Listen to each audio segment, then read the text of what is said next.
Hello दोस्तों। मेरा नाम है संजय कुमार और मैं अपने YouTube channel tally academy point में आप सभी का स्वागत करता हूं। दोस्तों, कल के क्लास में हम लोगों ने जीएसटी परचेज एंट्री के बारे में सीखा था। उसमें 3 क्राइटेरिया हमने बताया था और वो था गुड्स परचेज, सर्विस परचेज और परचेज फॉर एक्सपेंसेस। जिसमें गुड्स परचेज का एंट्री किस तरीके से होता है उसको कल हम लोगों ने अच्छे से देखा था कि एक आइटम के साथ हम लोग परचेज का एंट्री किस तरीके से करते हैं। आज का जो हम लोग का क्लास होगा वो होगा सर्विस परचेज के बारे में, यानी सर्विस का एंट्री, सर्विस परचेज का वाउचर एंट्री हम लोग कैसे करते हैं। पहले सर्विस परचेज एंट्री होता क्या है, ठीक है। तो उसमें कुछ ऐसे समझिए कि जैसे कि एक ट्रांसपोर्टर कंपनी है, एग्जाम्पल के लिए एक ट्रांसपोर्टर कंपनी में हम अपने गुड्स का ट्रांसपोर्टेशन करने के लिए जब हम कोई उसको जॉब देते हैं यानी काम देते हैं, तो बदले में ट्रांसपोर्टर कंपनी हमको क्या देता है, उस काम को कंप्लीट करने का एक बिल देता है। अभी जो वो बिल कहलाता है, इसमें हम देखते हैं कि हम कोई उसको उससे कोई गुड्स तो परचेज़ किए नहीं हैं, यानी कोई सामान तो परचेज़ नहीं किए हैं, कोई आइटम तो परचेज़ नहीं किए हैं। तो वो हम लोग किए क्या है, हम लोग देखते हैं कि वो हमारा सामान को एक जगह से दूसरे जगह पहुंचाने का हमको बिल दिया है। तो यहाँ पर हम देखेंगे तो वो क्या दिया है, वो सर्विस दिया है। अब वो सर्विस के बदले में जो बिल हमको देगा वो मेरा कहलाएगा सर्विस परचेज इनवॉइस, ठीक है। उसी तरीके से मान लीजिए कि मेरा एक सीए है और मैं अपने कंपनी का ऑडिट अपने उस सीए के पास कराता हूँ। अभी सीए जब ऑडिट मेरे कंपनी का कर लेता है तो बदले में मुझे एक वो भी बिल देता है उस काम के बदले में। उस काम के बदले में जो बिल देता है वो एक तरह का समझ लीजिए कि ऑडिट फ़ी कहलाता है। ऑडिट करने का हम उसको फीस देते हैं, ठीक है। तो यहाँ भी हम देखेंगे, इस सिनारियो में भी हम देखेंगे कि हम अपने सीए से कोई सामान तो नहीं खरीद रहे हैं, हम उससे क्या काम करवा रहे हैं, अपने कंपनी का ऑडिट। और वो मेरे कंपनी का ऑडिट करने के बदले में मुझे एक बिल देता है और वही बिल मेरे लिए क्या कहलाता है, सर्विस का बिल, ठीक है। गुड्स का बिल नहीं देता है, सर्विस का बिल देता है। तीसरा एग्जाम्पल से अगर हम बात करें सर्विस का, तो सपोज़ कि मेरा कंप्यूटर ख़राब हो गया है और मैं एक कंप्यूटर इंजीनियर को बुलाता हूँ। कंप्यूटर इंजीनियर मेरे कंप्यूटर को देखता है और उसे ठीक करने के बाद उसे ठीक करने का चार्ज मुझसे लेता है, ठीक है। यानी मुझे जो बिल देगा वो कंप्यूटर रिपेयर करने वाला, वो भी एक तरह का क्या कहलाएगा, सर्विस का इनवॉइस कहलाएगा, यानी सर्विस परचेज मेरे लिए कहलाएगा। क्योंकि वो कंप्यूटर इंजीनियर वाला भी मुझे कोई सामान बेच के नहीं गया है, वो मुझे एक सर्विस बेच के गया, यानी काम जो मेरा कंप्यूटर ख़राब था उसे ठीक करने का पैसा लिया है। तो इस 3 तरीके का एग्जाम्पल से आप इस चीज़ को बेहतर समझ सकते हैं कि गुड्स परचेज क्या कहलाता है और सर्विस परचेज क्या कहलाता है। गुड्स परचेज में हम लोग कोई आइटम खरीदते हैं और सर्विस परचेज में हम लोग कोई आइटम नहीं खरीदते हैं बल्कि सर्विस खरीदते हैं, ठीक है। एक और एग्जाम्पल से इसको ऐसे समझते हैं कि जब आप एक डॉक्टर के पास जाते हैं तो डॉक्टर आपको कंसल्ट करने का फ़ीस चार्ज करता है। यानी आप जो भी समस्या बताते हैं डॉक्टर सुनता है और बदले में जो आपसे जो पैसा लेता है वो कैसा सर्विस कहलाता है, वो भी तो एक कंसल्ट सर्विस है ना, कंसल्टेंसी सर्विस कहलाता है, ठीक है। इसी तरीके से हम लोग इस चीज़ को अंतर को पकड़ेंगे कि गुड्स परचेज क्या कहलाता है और सर्विस परचेज क्या कहलाता है। गुड्स परचेज में हम लोग आइटम खरीदते हैं और सर्विस परचेज में सर्विस किसी से लेते हैं, है ना। तो सर्विस परचेज का एंट्री किस तरीके से टैली में करते हैं उस चीज़ को हम लोग आज अच्छे से देखेंगे। ये हम लोग का कल का क्लास में हो चुका था गुड्स परचेज का। आज हम लोग एक सर्विस परचेज का वाउचर एंट्री करके देखते हैं कैसे होता है। तो ये एक कंपनी है रीवा एसोसिएट्स, जहाँ पर मेरे कंपनी का ऑडिट होता है। रीवा एसोसिएट्स मेरे कंपनी का ऑडिट करने के बाद मुझे ये एक बिल देता है। ठीक है, ठीक है। तो मुझे ये एक जो बिल दिया है उसमें हम देखेंगे कि रीवा एसोसिएट्स का बिल नंबर है 56 और बिल का डेट क्या है 7/4/2022।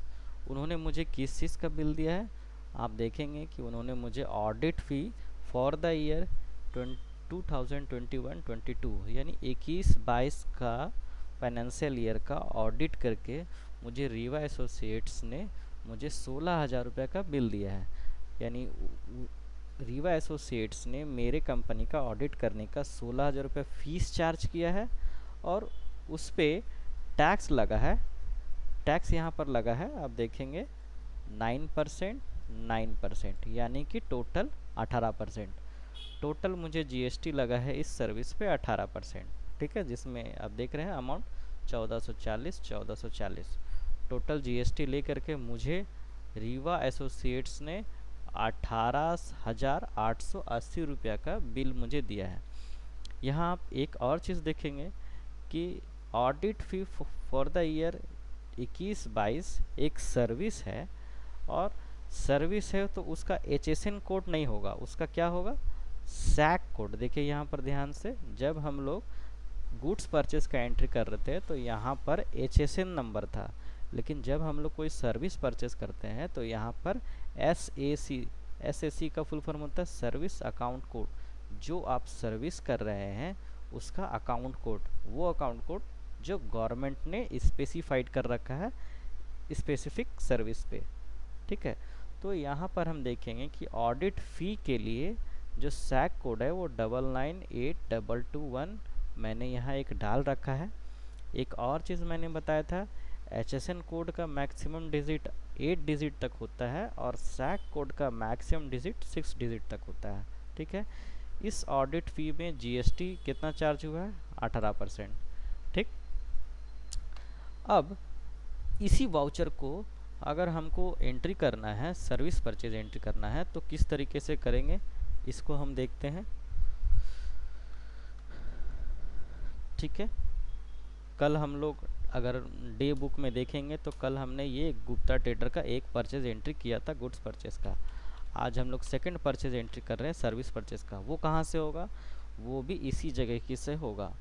यहाँ पर गेटवे ऑफ टैली, यानी टैली जैसे ही खोलेंगे तो आपको सबसे पहला स्क्रीन गेटवे ऑफ टैली मिलेगा। सेकंड स्क्रीन इसी जगह पे हम आ करके वाउचर वाले ऑप्शंस में आएंगे और वाउचर वाले ऑप्शंस में आने के बाद जब आप इंटर दबाएंगे तो ये बिल्कुल कल की तरह ही स्क्रीन हमारा परचेज़ का खुला हुआ है। अगर ये परचेज़ आपका ऑटोमेटिक नहीं आता है तो आप यहाँ F9 बटन से इसको प्रेस करके ला सकते हैं। ठीक है, तो ये परचेज़ अभी खुला हुआ है और आप यहाँ देखेंगे कि यहाँ पर तो आइटम पूछ रहा है, जबकि हमको क्या परचेज़ करना है, सर्विस परचेज़ एंट्री करना है। तो सर्विस परचेज़ एंट्री करने के लिए हम लोग कल हम बताए थे चेंज मोड का ऑप्शन। चेंज मोड में यहाँ 3 ऑप्शंस है, आइटम इनवॉइस, अकाउंटिंग इनवॉइस और एज वाउचर। आइटम इनवॉइस का एंट्री हम लोगों ने कल देखा था, आज हम लोग अकाउंटिंग इनवॉइस के थ्रू एंट्री करेंगे। अकाउंटिंग इनवॉइस में अब आप यहाँ पर नोटिस करेंगे, यहाँ पर नेम ऑफ आइटम की जगह लिखा गया क्या पर्टिकुलर्स। यानी अब हम लोग इस मोड में आइटम वाला ना हो करके सर्विस वाला परचेज एंट्री आसानी से कर सकते हैं। ठीक है, देखते हैं कैसे। तो सबसे पहले आते हैं वाउचर एंट्री करने के समय में हमने बताया था कि सबसे पहले आपको वाउचर डेट का ध्यान देना है। सबसे पहला पॉइंट कि वाउचर किस तारीख को आप एंट्री कर रहे हैं। यहाँ देखिए 2/4 है और हम यहाँ देखेंगे जब आपने परचेज एंट्री को देखेंगे तो इसका वाउचर का डेट है 7/4। ठीक है, 7/4/2022 का एंट्री है। तो हम लोग सबसे पहले क्या करेंगे, डेट को बदलेंगे। डेट के लिए यहाँ पर F2 बटन है, 7/4/2022 डेट तो हो गया। ठीक है, डेट तो हो गया। अब इनवॉइस नंबर देखते हैं क्या है। इनवॉइस नंबर है 56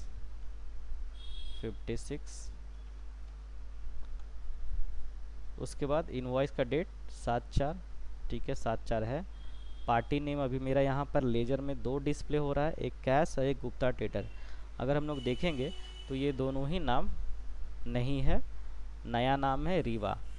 तो हम लोग ऐसा करते हैं कि क्रिएट कर लेते हैं नया। क्या है पूरा नाम? रीवा एसोसिएट्स।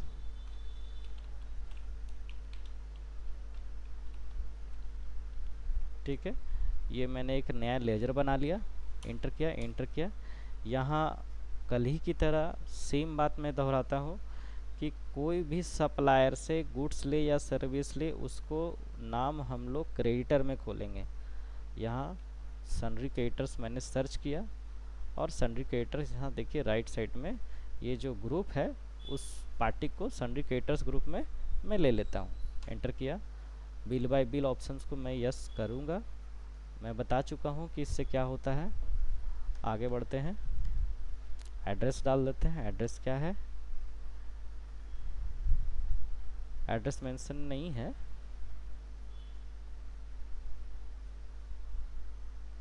अच्छा ठीक है, उस जो पिक्चर मैंने लिया है उसमें कुछ इन्फॉर्मेशन छूट गया है, तो मैं ये मान लेता हूँ कि ये रीवा एसोसिएट्स रांची का ही पार्टी है और उसका ये जीएसटी नंबर रेगुलर लेने के बाद इसका जो जीएसटी नंबर है वो मैं ले लेता हूँ 20ACQPM 6562P1ZZ। ये मैंने मान लिया है कि इस पार्टी का ये जीएसटी नंबर है, क्योंकि मैंने जो स्क्रीनशॉट लिया है उसमें ये जीएसटी नंबर पार्टी का और एड्रेस डालना छूट गया है। ठीक है, वो मैटर नहीं करता है, आपको एक स्ट्रक्चर को पकड़ना है कि किस तरीके से एंट्रीज को करते हैं।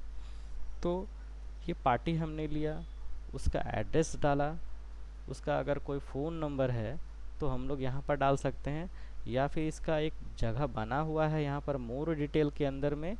यहाँ आप देखेंगे पार्टी कॉन्टैक्ट डिटेल में जाएंगे और यहाँ पर आप भर सकते हैं mister Shyam Agrawal, mobile number 887143। ठीक है, इस तरीके से। और जीएसटी नंबर जो हम लोग डाल रहे थे 20ACQPM 6562P1ZZ। इस तरीके से हमने एक रीवा एसोसिएट्स का लेजर को ओपन कर लिया। मैं इंटर करके आगे बढ़ा। ये सब डिटेल अभी मैटर नहीं करता है।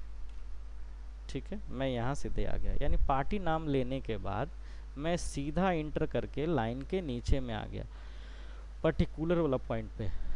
कल तक इसी जगह पर मेरा आइटम लिस्ट कर रहा था और आज मोड चेंज करने से मेरा यहाँ पर लेजर लिस्ट में लेकर के आ रहा है। तो अभी हम देखेंगे कि यहाँ मेरा 3 लेजर डिस्प्ले हो रहा है, एक CGST, दूसरा GST परचेज गुड्स, तीसरा SGST। अगर हम देखेंगे तो तीनों में से मेरा कोई नहीं है। मेरा क्या है? एक नया नाम है। नया नाम क्या है? Audit fee for the year 21-22। चलिए हम एक बना लेते हैं ledger. Audit fee for the year, कौन सा ईयर? 2021 से 2022। ठीक, अब यहाँ अंडर क्या लेंगे? यही वो जगह है जो आपको ऑलवेज ध्यान देना है जब भी कोई लेजर खोलेंगे तो, है ना। यहाँ हम अपने कंपनी का ऑडिट फी करने का पैसा अपने सीए को दे रहे हैं, यानी ये मेरे लिए खर्च है। मेरे कंपनी के लिए ये क्या है? ऑडिट फी एक खर्च है। तो हम लोग यहाँ पर क्या लेंगे? एक्सपेंसेस का लेजर लेंगे। अब एक्सपेंसेस में भी दो तरीके का एक्सपेंसेस, डायरेक्ट है और इनडायरेक्ट है। यहाँ हम लोग इनडायरेक्ट लेंगे। डायरेक्ट और इनडायरेक्ट क्या होता है? जब हम जर्नल एंट्री सीखेंगे और उसका एक बेसिक कॉन्सेप्ट लेंगे तब ये भी चीज़ आपको क्लियर हो जाएगा कि डायरेक्ट और इनडायरेक्ट में क्या अंतर है। ठीक है, अभी क्या है, ये ऑडिट फी मेरा एक्सपेंसेस नेचर का है, इतना तो आप समझते हैं, और यहाँ पर हम उसको इनडायरेक्ट एक्सपेंसेस में ले लेंगे। ठीक, यहाँ पूछता है कि क्या ये डिस्काउंट है, जी नहीं। क्या ये इनवॉइस राउंडिंग के लिए आप लेजर बना रहे हैं, जी नहीं, तो यहाँ हम नॉट अप्लीकेबल लेंगे। अब यहाँ आपको मैटर करता है, यहाँ क्या है, गुड्स परचेज का जब हम लेजर बना रहे थे तो ठीक इसके नीचे वाला ऑप्शन को हम लोग कुछ भी नहीं किए थे, यस और नो कुछ भी नहीं किए थे, लेकिन सर्विस वाले परचेज में हम लोग को यहाँ पर करना है। कारण कि गुड्स परचेज के टाइम में लेज़र में हमको इसलिए यस और नो कुछ भी नहीं करने का ज़रूरत पड़ा था क्योंकि हम उस लेज़र की जगह गुड्स में टैक्स बता चुके थे, यानी आइटम में हम ऑलरेडी बता चुके थे कि किस आइटम में कितना टैक्स लेना है और उसका HSN कोड क्या है, इसलिए हमको लेज़र में बताने का ज़रूरत नहीं था। अब लेकिन यहाँ पर तो हम गुड्स परचेज खरीद नहीं रहे हैं, यहाँ पर तो हम सर्विस परचेज खरीद रहे हैं। अब सर्विस जब ले रहे हैं तो सर्विस का लेजर जब बनाएंगे और उसमें भी टैक्स नहीं बताएंगे तो कैसे सॉफ्टवेयर समझेगा कि हमको कितना परसेंट GST लेना है इस लेज़र पे, क्योंकि ये तो गुड्स के लिए हम बनाए नहीं हैं जो उसको कहीं से इन्फॉर्मेशन मिल जाएगा कि हाँ ये गुड्स पे इतना परसेंट टैक्स है। चूँकि ये गुड्स नहीं है, ये क्या है, सर्विस है, इसलिए हम लोग यहाँ पर यस करके अंदर जाएंगे और जाने के बाद डिस्क्रिप्शन को छोड़ देंगे और SSC कोड यहाँ पर डालेंगे, कितना है 998221 998221, ये इसका सर्विस अकाउंट कोड हो गया। जब भी ये हम बनाएंगे इसको भी ध्यान रखेंगे कि नेचर ऑफ ट्रांजैक्शन में हम लोग नॉट अप्लीकेबल ही करेंगे, इसका ज़रूरत नहीं है। अब आप बोलेंगे कि इसका ज़रूरत नहीं है तो ये इतना सारा लिस्ट दिया क्यों है, इसके पीछे भी एक कारण है जो आप धीरे धीरे आगे जा कर के हम इसको बताएंगे। इसका एक्सेप्शनल यूज़ है, बहुत कम, नहीं के बराबर। ठीक है, अभी हम लोग इसको नॉट अप्लीकेबल करेंगे और मेरा काम आसानी से हो जाएगा। इसकी ज़रूरत मुझे अभी इस एंट्रीज़ में या नॉर्मल एंट्रीज़ में सर्विस के परचेज में नहीं है, नॉट अप्लीकेबल। यहाँ पर चूँकि इस में टैक्स लग रहा है तो हम यहाँ पर टैक्स लेंगे। अभी कितना परसेंट टैक्स है बिल पे देखेंगे तो 18% GST लिया है, तो हम 18% GST चार्ज कर दिए, इंटर इंटर इंटर। अब यहाँ पर जब हम परचेस का लेजर बना रहे थे तो गुड्स लिए थे, अब ये सर्विस का है तो सर्विस लेंगे, एंटर किए एंटर किए एंटर किए। ठीक, कितना अमाउंट है, अब देखिए मेरा रेट के पास रुका क्या, देखिए सीधे कर्सर अमाउंट के पास रुका, क्योंकि रेट वाला कॉलम जो है वो गुड्स के लिए है, सर्विस के लिए नहीं। कितना अमाउंट है 16,000, 16,000 टाइप किए। अभी क्या है, उस पर टैक्स भी लगा है, CGST और SGST 9%, 9%। CGST अपने आप ले लिया, SGST अपने आप ले लिया। अपने आप कैसे ले रहा है, जब हम गुड्स परचेस का एंट्री कर रहे थे तो वाउचर को इन्फॉर्मेशन गुड्स से मिल जा रहा था कि कितना परसेंट टैक्स लेना है। उसी तरीके से सर्विस के परचेज में हम लोग जब ये ऑडिट फ़ी का लेजर बनाए तो इसके अंदर में टैक्स बता दिए कि कितना परसेंट इस पर GST लगना है, इसलिए ये ऑटोमेटिकली टैक्स भी लेकर के आ रहा है। टैक्स कितना लगा है उसको जांचने के लिए या चेक करने के लिए हम लोग यहाँ से आसानी से देख सकते हैं। मोर रिपोर्ट में जब आएंगे, सॉरी मोर रिपोर्ट नहीं, रिलेटेड रिपोर्ट में आएंगे और ये GST एनालिसिस है, इस पे जाएंगे। अभी आप देखेंगे कि यहाँ पर 16,000 रुपये पे 9% सेंट्रल और 9% स्टेट। यहाँ साफ पता चल रहा है कि मेरा जो सर्विस है उस पर कितना परसेंट टैक्स लगा, 18%, 9% 1440, 1440। यही बाहर में ये फ्लैश आउट कर रहा है। हम एंटर किए एंटर किए एंटर किए एंटर किए एंटर किए एंटर किए एंटर किए एंटर किए, नरेशन कुछ लिखना है तो लिख दिए और सेव कर दिए। अभी हम देखेंगे,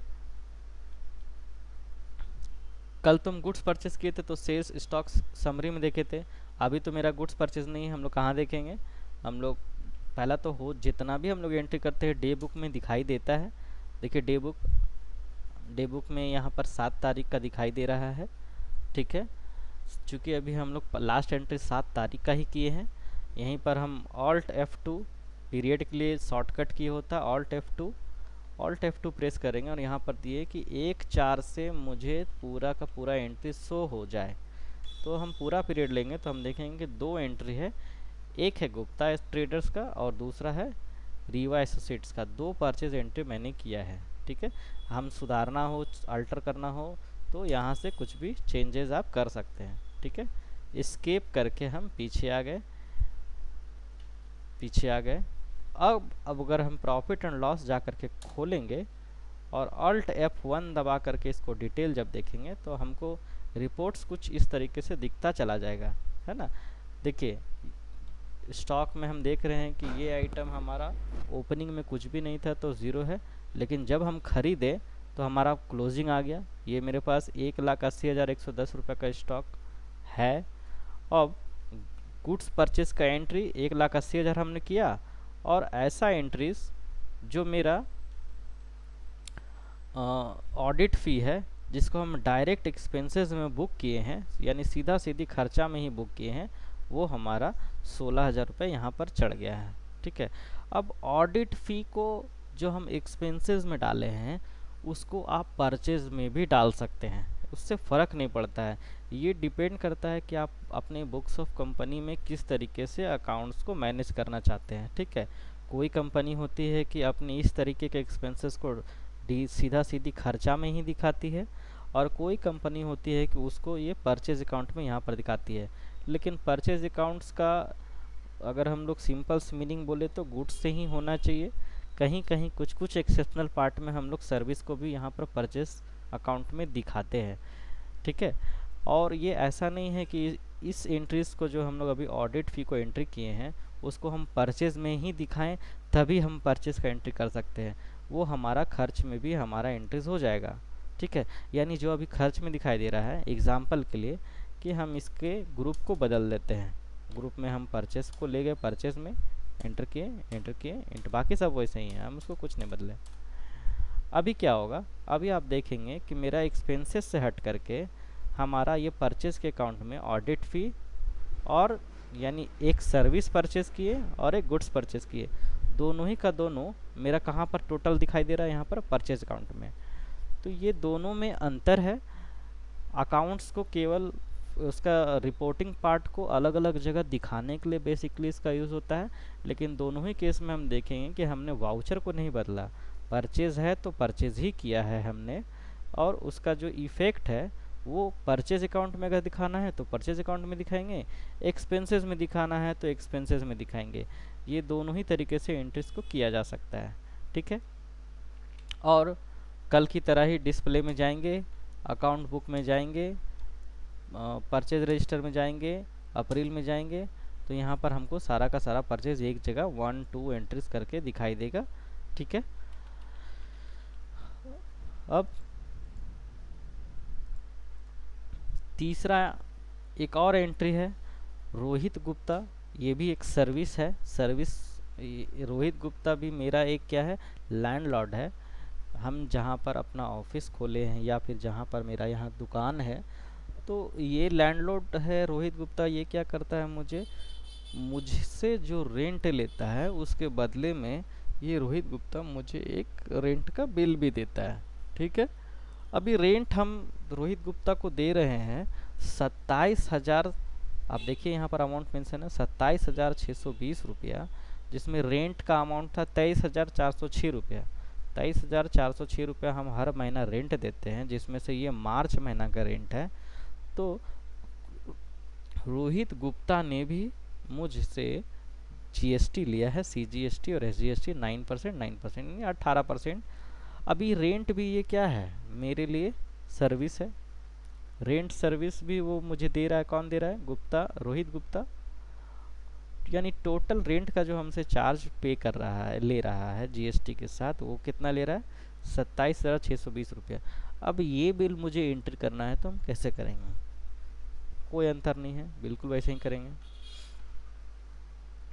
अगेन परचेज एंट्री पे गए, हमारा पहले से ये सेलेक्ट किया हुआ, चूँकि लास्ट एंट्री हम जो मारे हैं सर्विस परचेज का, इसलिए वो मोड जो हमको चाहिए वो पहले से सही सेलेक्टेड है।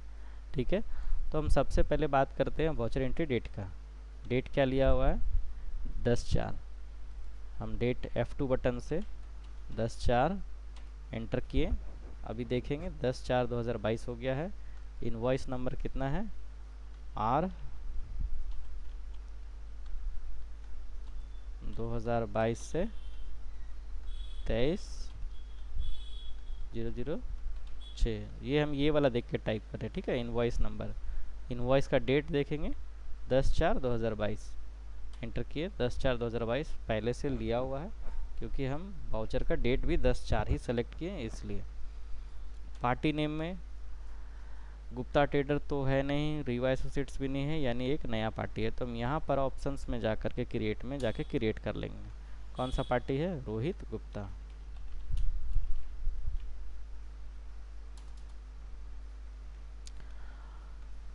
इससे हम सर्विस परचेस कर रहे हैं, यानी ये मेरा पार्टी क्या हो जाएगा?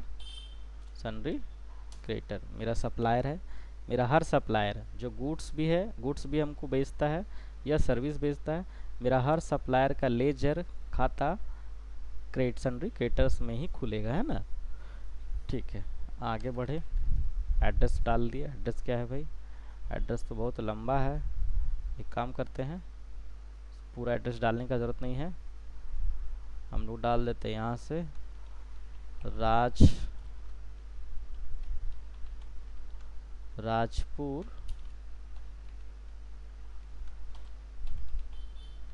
राजपुर खुर्द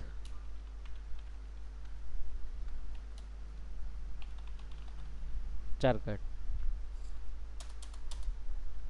पिन कोड हाँ दिया है 834009। चूँकि ये पार्टी रजिस्टर्ड है तो इस चूँकि रजिस्टर्ड कैसे है भाई, कैसे पहचान रहे हैं? यहाँ देखिए उसका जीएसटी नंबर ऊपर बिल में दिया हुआ है और ये रजिस्टर्ड है तभी तो हमसे जीएसटी ले रहा है। जब ये रजिस्टर्ड नहीं होता तो हमसे जीएसटी थोड़ी लेता। तो जीएसटी नंबर क्या है? यहाँ पर हम रेगुलर लेकर के 20AW again W PS 206 L1 ZD। कोई कैरेक्टर मैंने गलती लिखा है, मैच करता हूँ। 20A, अच्छा 20A WWPS 20, अच्छा एस के बाद एक जीरो छूट रहा है ना, ठीक है। एस के बाद यहाँ जीरो छूट रहा है, 020 है यहाँ। अभी बीच में डालना है, कैसे डाले भाई? इंसर्ट बटन होता है कीबोर्ड में, इंसर्ट। अभी देखिए डला गया, अभी ठीक है। इस तरीके से मैंने रोहित गुप्ता, अच्छा ये भी गुप्ता ही है, रोहित गुप्ता का मैंने लेजर बना लिया, ठीक है। अभी क्या है, पर्टिकुलर्स में स्पेस बार बटन प्रेस करते हैं। कुछ कुछ बटन मैं आपको दिखाता हूँ। देखिए स्केप इसको बोलते हैं, स्केप इससे पीछे होता है और ये बटन को स्पेस बार बोलते हैं। जो कीबोर्ड में आप लोग सबसे नीचे में ये जो बटन दिखाई दे रहा है इसको स्पेस बार बोलते हैं। यानी अभी आप देखिए यहाँ लिस्ट लाने के लिए हम ये स्पेस बार यूज़ करते हैं और पीछे आने के लिए देखिए स्केप पीछे जा रहा है ना। अभी हम नो कर दिए, हम मिनिमाइज कर देते हैं, ठीक। तो ऑडिट भी हो गया। अभी मेरा नया एक क्या है, इसको बंद कर देते हैं। अभी मेरा है rent for the month of March. तो हम एक रेंट का एक लेजर बना लेते हैं। रेंट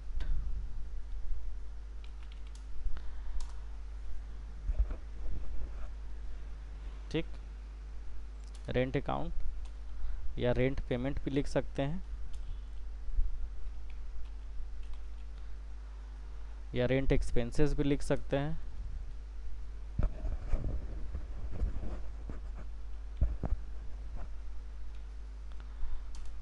ठीक, अभी यहाँ अंडर दोनों ही ले सकते हैं, या तो आप परचेज लीजिए या तो एक्सपेंसेस लीजिए, फ़र्क नहीं पड़ता है। सिर्फ ट्रेडिंग अकाउंट में आपको फ़र्क पड़ेगा कि परचेज में लेंगे तो परचेज अकाउंट में चला जाएगा, यानी ग्रॉस प्रॉफिट को इफ़ेक्ट करेगा। और जब आप इसको एक्सपेंसेस में लेंगे तो ग्रॉस प्रॉफिट को ना करके फिर नेट प्रॉफिट को इफ़ेक्ट करेगा, यानी एक्सपेंसेस का इफेक्ट अलग होता है ट्रेडिंग अकाउंट में। तो अभी चूंकि हम परचेज के थ्रू चल रहे हैं तो परचेज के थ्रू ही चलते हैं। यहाँ हम लोग परचेज अकाउंट ले लेते हैं, ठीक है, नॉट अप्लीकेबल। और जीएसटी एप्लीकेबल है, इसको यस करके हम लोग अंदर जाएंगे। इसका सर्विस अकाउंट कितना है, 99997212, ठीक है। ये देखिए service account code SAC code है यहाँ पे, ठीक। एंटर किए। जैसा कि हम बताएं कि इसको कुछ नहीं करना है, यहाँ टैक्सेबल लेना है। टैक्स कितना है, 18% है। ये सर्विस है, देखिए यहाँ पर 18% है ना, टैक्स 9% लग रहा है। अभी हम रेंट ले लिए, रेंट कितना है 23406 रेंट का अमाउंट ले लिए। उसके बाद क्या, और तो कुछ नहीं दिखाई दे रहा है बिल में। फिर टैक्स लगाया सिर्फ, तो CGST SGST कितना का बिल हो गया,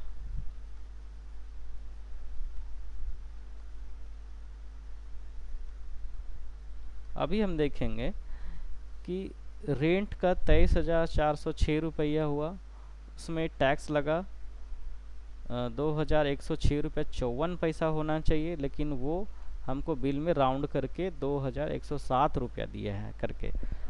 अब समस्या ये है कि बिल होना चाहिए 27,620 का,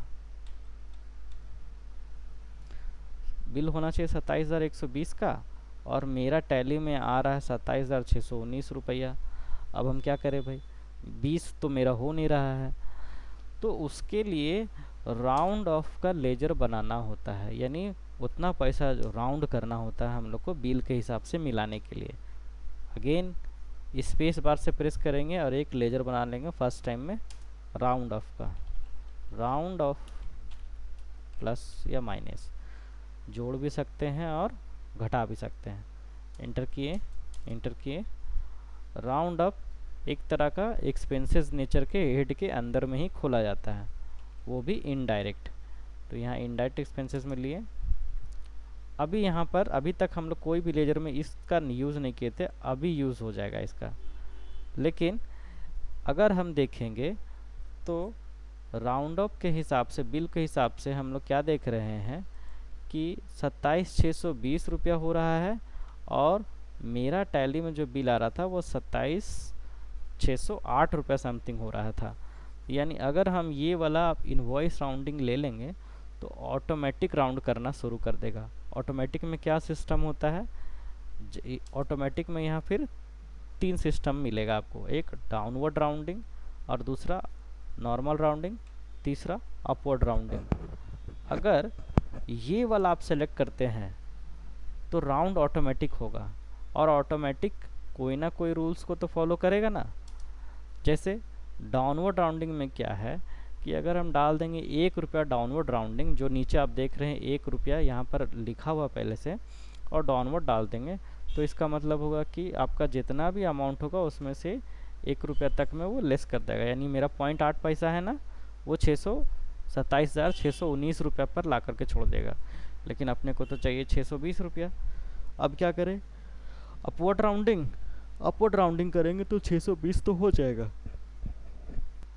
लेकिन होगा क्या, वो सिर्फ इस बिल के लिए हिसाब से तो ठीक है, लेकिन आगे कोई ऐसा बिल होगा जिसमें हम लोग को राउंडिंग मेथड नॉर्मल रखना होगा, तो फिर हम लोग का फिर यहाँ पर इस सेटिंग से गड़बड़ हो जाएगा। तो चूँकि हम लोग का बिल के हिसाब से देख रहे हैं कि अभी राउंडिंग का जो सिस्टम है उसमें 8 पैसा हो रहा है, और 8 पैसा में सीधे 1 रुपया जोड़ दिया है।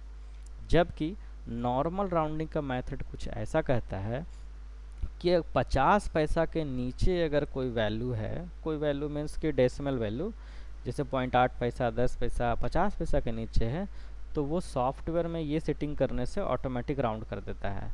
और अगर 50 पैसा के ऊपर है, जैसे 65 पैसा 70 पैसा, तो अपवर्ड राउंडिंग में ऑटोमेटिकली लेकर के चला जाता है। यानी अगर कोई बिल है, सपोज एग्जांपल के लिए पहला एग्जांपल समझाते हैं कि कोई बिल है 1000.8 पैसा, तो अगर हम ये डाउनवर्ड राउंडिंग करेंगे तो 1000 रुपया हो जाएगा, 8 पैसा को छोड़ देगा बिल में। अगर ये हम लोग नॉर्मल राउंडिंग करेंगे तो भी यही कहानी होगा, 1000 रुपया होगा, 8 पैसा को छोड़ देगा, क्योंकि यहाँ नॉर्मल राउंडिंग में 50 पैसा के नीचे है।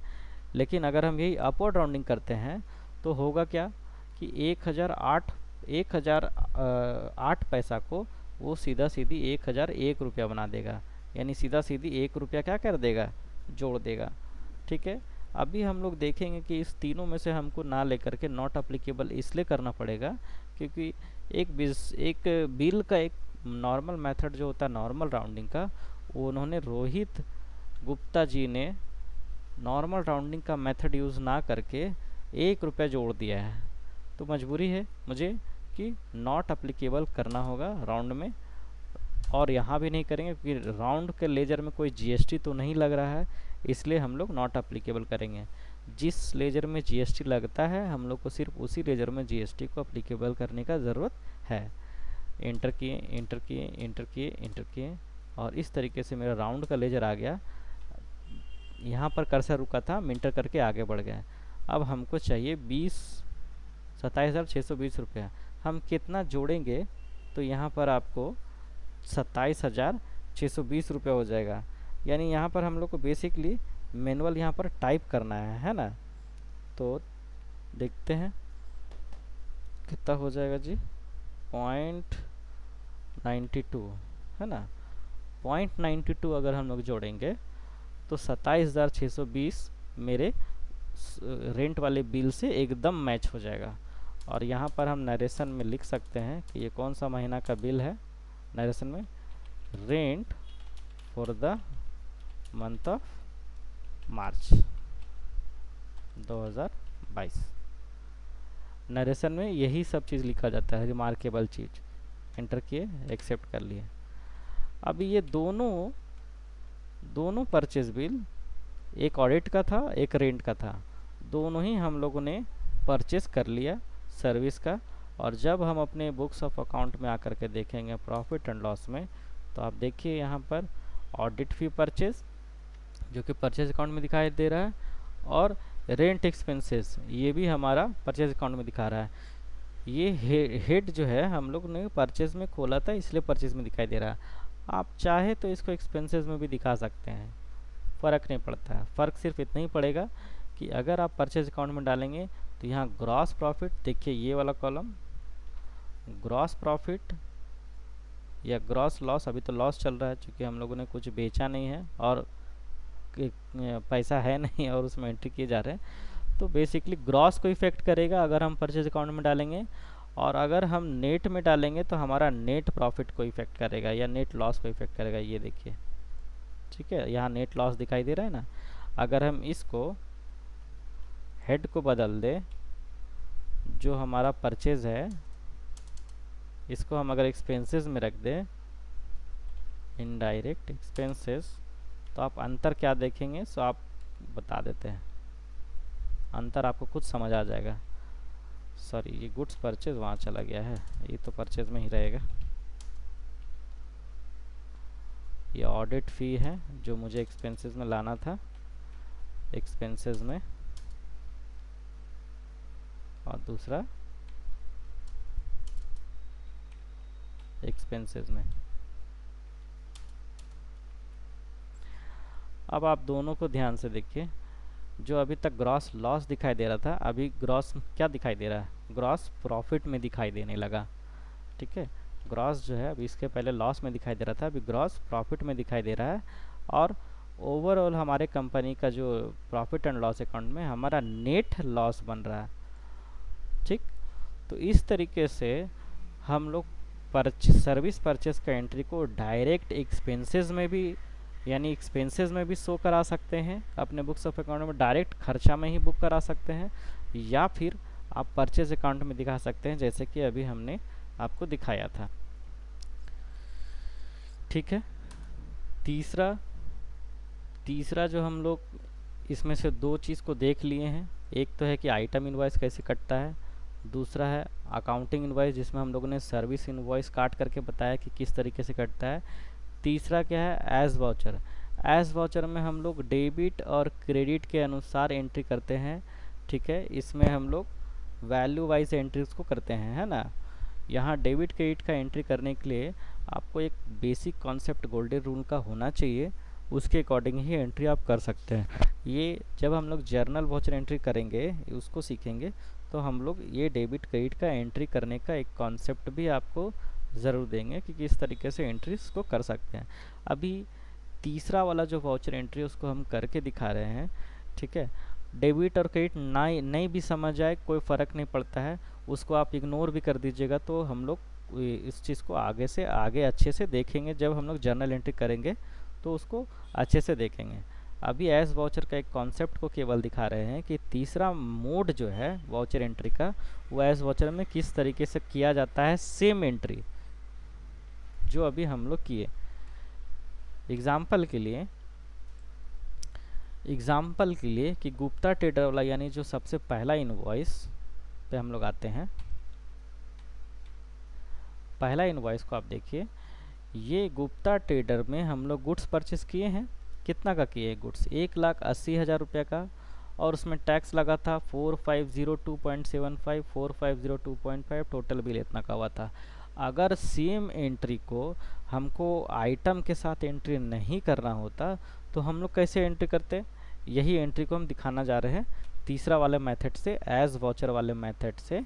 ये कि कैसे एंट्री करना होता, गुप्ता ट्रेडर अकाउंट क्रेडिट 189,115.50, यानी टोटल बिल का अमाउंट गुप्ता के अकाउंट में क्रेडिट करेंगे, टोटल बिल का अमाउंट। फिर डेबिट करेंगे क्या, परचेज अकाउंट। परचेज अकाउंट में हमारा गुड्स का परचेज का वैल्यू कितना था, 1,80,110 रुपया। आप देखिए गुड्स का वैल्यू कितना है यहाँ पे, देखिए 1,80,110 रुपया। यहाँ पर हम देखेंगे तो किसका जोड़ है, ये इसका जोड़ है यहाँ से यहाँ तक, क्योंकि यही तो मेरा गुड्स है ना। अभी क्या है, ये जोड़ जो 1,80,000 है वही हम लोग परचेज में डालेंगे, और गुप्ता ट्रेडर के अकाउंट में लेजर में क्रेडिट कितना करेंगे। गुप्ता ट्रेडर का तो हमारा 1,80,115 रुपये हमको पैसा देना है, ये हम लोग गुप्ता ट्रेडर में डालेंगे, और गुड्स का वैल्यू 1,80,000 रुपया। वही हम लोग यहाँ पर अभी देख रहे थे, वापस उस जगह पे आते हैं कि गुप्ता ट्रेडर में टोटल बिल का अमाउंट को मैंने डाला, गुड्स परचेज में 1,80,110 रुपये डाला, और CGST और SGST टैक्स लगाया। इस तरीके से सेम एंट्री मैंने किया जो फर्स्ट में आइटम के साथ किया था, वही चीज़ बिना आइटम के साथ सिर्फ वैल्यू में किया। CR मतलब यहाँ पर क्रेडिट होता है, और DR मतलब यहाँ पर डेबिट होता है। ठीक है, मैं इस एंट्री को करके दिखाता हूँ। वाउचर्स पे गए, अभी तीसरा method change mode as voucher. अभी मेरा यहाँ पर देखिए CR लिखा रहा है, क्रेडिट लिखा रहा है। अभी एग्जांपल के लिए कि परचेज एंट्री कहाँ गया, ये है। इसी एंट्री को बिना गुड्स के साथ हम परचेज एंट्री करते हैं, यानी कि मेरा आइटम बहुत सारा है, हमको स्टॉक मेंटेन नहीं करना, हमको सिर्फ परचेज चढ़ा दीजिए। कैसे होगा ये वाला चीज़ वैल्यू वाइज, तो उसी को चीज़ बता रहे कैसे होगा। तो अगर सेम एंट्री को हमको बिना स्टॉक के साथ करना होगा तो हम कैसे करेंगे, उसके लिए यहाँ पर हम आएंगे, डेट कितना है 2/4, F2 बटन दबाएंगे, 2/4/2022, बिल नंबर लेंगे 0029, डेट लेंगे, क्रेडिट करेंगे गुप्ता ट्रेडर को, टोटल अमाउंट कितना है गुप्ता ट्रेडर से जो देना है 189,115.50, इतना है टोटल गुप्ता के अकाउंट में। अब ये गुड्स परचेस, ये लेजर हम लोग अभी इसलिए नहीं ले रहे हैं क्योंकि परचेस के लेजर में हम लोग कोई भी टैक्स नहीं बताए थे, उसके बदले में हम लोग सब टैक्स कहाँ बताए थे, हर आइटम के अंदर में कि कितना % टैक्स लेना है। अभी अगर हम ये ले लेंगे तो सॉफ्टवेयर को पता नहीं चल पाएगा कि किस उस पर कितना % टैक्स लेना है। आइटम परचेज जब हम लोग करते थे तो सॉफ्टवेयर को पता चल जा रहा था कि हम लोग को आइटम से टैक्स को उठाना है। ठीक है, तो इसके लिए हम लोग एक लेजर बनाते हैं।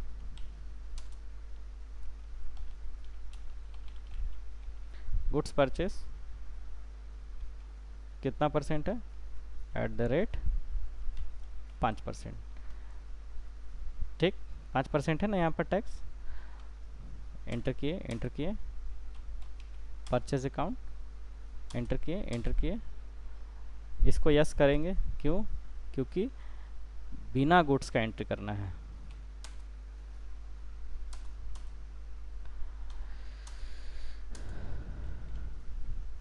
HSN या SSC हम लोग यहाँ पर इसलिए नहीं डाल सकते हैं क्योंकि एक आइटम का एक HSN हो तब तो कोई बात नहीं है, लेकिन अगर मल्टीपल HSN के साथ अगर आइटम का एंट्री आ जाए तब तो आप इस तरीके से एंट्री कर ही नहीं सकते हैं। तो इसलिए हम लोग यहाँ पर हम लोग नहीं दिखाएंगे, है ना, कुछ भी HSN। फिर हम लोग को HSN वाइज रिपोर्ट भी नहीं मिलेगा, याद रखिएगा।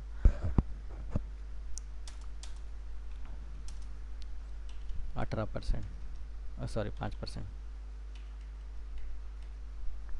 गुड्स परचेज है।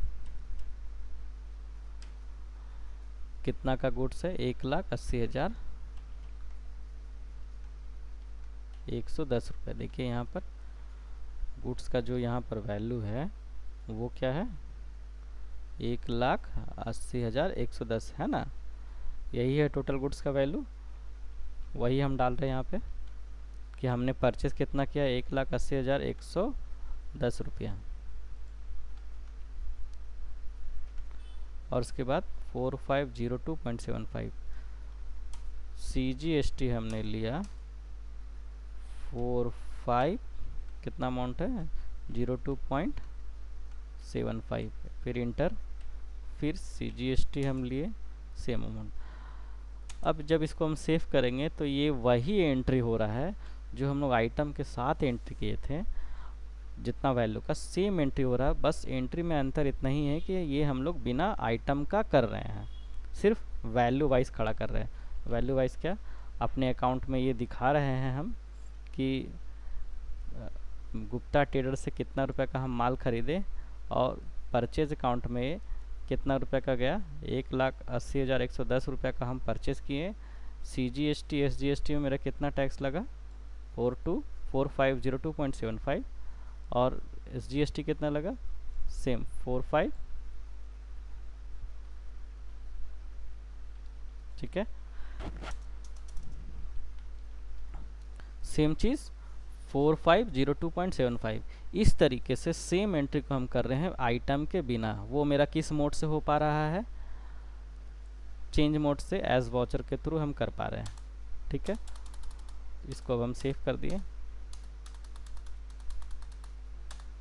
ये हमारा सेव हो गया। इस तरीके से जब हम देखेंगे same profit and loss account alt F1 तो हम देखेंगे ये वाला लेजर तो मेरा गुड्स परचेस था आइटम के साथ वाला, अभी ये वाला लेजर जो है वो बिना आइटम के साथ वाला। दोनों का अकाउंटिंग इफेक्ट एकदम बिल्कुल सेम है, बस अंतर इतना ही है कि इस वाले मोड से अगर हम एंट्री करते हैं, यानी इस तरीके से एंट्री करते हैं आइटम वाइज, तो हम ये भी देख पाते हैं कि कौन सा स्टॉक मेरे पास कितना है, जो हम यहाँ से देख पा रहे थे स्टॉक समरी में आकर के। लेकिन दूसरे वाले मेथड से अगर हम एंट्री करते हैं तो हमारा परचेस तो खड़ा हो जाता है, लेकिन हम उसमें स्टॉक नहीं देख पाते हैं कि कौन सा आइटम मेरा कितना है और कितना आइटम बिक गया है, कितना आइटम बचा हुआ है, ये हम लोग नहीं देख पाएंगे।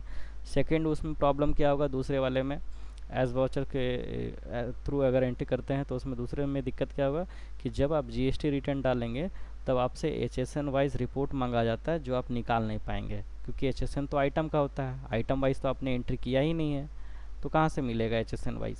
ठीक है, तो ये एक ध्यान देना है। तो आज के क्लास में जो हमारा 3 पार्ट जो हमने डिस्कस किया था आपसे, ये गुड्स परचेज और सर्विस परचेज, तीसरा वाला आज का क्लास में हमारा एजेंडा में नहीं था, परचेज फॉर एक्सपेंसेस, लेकिन उसको भी मैंने आज के क्लास में ही एक मोटा मोटे समझाया कि जो रेंट का मैंने दिखाया, जो ऑडिट फ़ी का दिखाया, उसमें हम लोग कुछ करते नहीं हैं, वो जो परचेज़ में हमने अभी दिखाया वही चीज़ एक्सपेंसेस में बना करके सिमिलर सेम एंट्री हम लोग करेंगे, तो वो हमारा हो जाएगा परचेज़ फॉर एक्सपेंसेस। ठीक है। उसी उसी में अगर हम लोग ये भी ध्यान देंगे कि डे टू डे का एक्सपेंसेस भी अगर हमको एंट्री करना है तो परचेज वाउचर में खोल करके जो हम लेजर बनाएंगे स्टेशनरी परचेज का, उसको एक्सपेंसेस ग्रुप में डालेंगे, जैसे कि अभी हम दिखाए थे। रेंट को खोले थे एक्सपेंसेस में और फिर एंट्री किए थे, तो परचेस के थ्रू ही एंट्री हो रहा था, लेकिन उसका इफेक्ट एक्सपेंसेस में ही आ रहा था। तो यानी तीसरा वाला भी अगर हम देखें तो हमारा ये वाला पार्ट भी मोटा मोटी आज के क्लास में ख़त्म हो गया, परचेस फॉर एक्सपेंसेस। ठीक है। आप लोग सबको किसी किसी भी पार्ट में अगर प्रॉब्लम हो रहा है या कोई चीज़ नहीं समझ आया तो आप कमेंट करके उसमें मुझसे पूछ सकते हैं कि ये वाला चीज़ आप मुझे नहीं क्लियर हो रहा है, आप उसके लिए मुझे बताएं। तो आप जो कमेंट करेंगे, जो उसमें पूछेंगे, तो मैं उसका रिप्लाई करूँगा कि क्या है। ठीक है। और हम लोग का आगे का क्लास होगा जीएसटी परचेस के बाद हम लोग जीएसटी सेल्स का एंट्री करना सीखेंगे, है ना। और फिर आगे जा कर के अभी मिक्स एंट्री फिर हम बताएंगे कि किस तरीके से मिक्स परचेज एंट्री करते हैं और मिक्स सेल करते हैं। अभी तो हमने एक टैक्स रेट का एग्जांपल लेकर के हमने एक परचेज का एंट्री करना सिखाया आपको, और आगे जा कर के मल्टीपल टैक्स परचेज और मल्टीपल टैक्स का हमारा सेल बिल किस तरीके से एंट्रीज करते हो उसको भी हम लोग देखेंगे। ठीक है। चलिए ठीक है। Thank you everyone.